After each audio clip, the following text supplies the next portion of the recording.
গরু চুরি, ছিনতাই, চুরি, ডাকাতি, অবৈধ অস্ত্র, মাদক, জুয়া, নারী নির্যাতন, মারামারি ও পারিবারিক সহিংসতা রোধে Magura শ্রীপুরের Amalsar union bit policing সভা অনুষ্ঠিত হয়েছে। বুধবার বিকাল ৩টায় শ্রীপুর থানার উদ্যোগে আমলসার মাধ্যমিক বিদ্যালয় চত্বরে এই সভা অনুষ্ঠিত হয়।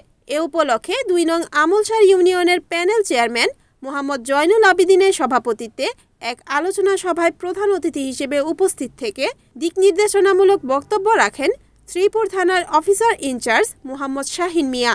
অনুষ্ঠানে আরও বক্তব্য রাখেন থানার ওসি তদন্ত মোহাম্মদ আতাউর রহমান, ইউপি সদস্যগণ, ইউনিয়ন জামায়াতে ইসলামের সভাপতি, সম্পাদক, ওয়ার্ড বিএনপি সভাপতি, সাধারণ সম্পাদক, স্থানীয় যুবদল নেতা, স্বেচ্ছাসেবক দল নেতাসহ স্থানীয় গণ্যমান্য ব্যক্তিবর্গ। এ সময় অফিসার ইনচার্জ শাহিন মিয়া বলেন, আপনারা কেউ আইন নিজের হাতে তুলে নেবেন না। মব সৃষ্টি করে কারোর উপরে হামলা করে আইন নিজের হাতে তুলে নেওয়া অপরাধীকেও শাস্তির আওতায় আনা হবে। যে কোনো অপরাধের তথ্য থানা পুলিশকে জানাবেন। আমরা অতিরিক্ত তথ্যদাতার পরিচয় গোপন রেখে আইনগত ব্যবস্থা গ্রহণ করব। আলোচনা সভায় উপস্থিত সকল বক্তারা এলাকার আইন শৃঙ্খলা শান্ত রাখতে থানা পুলিশকে সহযোগিতা করা, পারিবারিক সহিংসতা রোধে পুলিশের জোরালো ভূমিকা রাখার দাবি জানান।